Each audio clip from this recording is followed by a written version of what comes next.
Updating your email address on Payoneer is a straightforward process. Follow these steps to ensure your account information is current.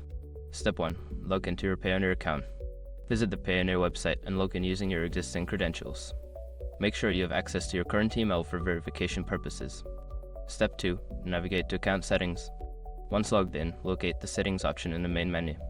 Click on it to access your account settings where you can manage your personal information. Step 3. Select Email Preferences. In your account settings, find the section labeled Email Preferences or Contact Information. Click on this section to view your current email address and options for updating it. Step 4. Update your email address. Enter your new email address in the designated field. Make sure to double check for any typos to ensure accuracy. After entering the new email, save the changes. Step 5. Verify your new email address. Check your new email inbox for a verification email from Payoneer. Click the verification link in the email to confirm the change. This step is crucial to ensure your new email is linked to your account. After completing these steps, your Payoneer email address will be successfully updated. Make sure to keep your account information secure and up to date.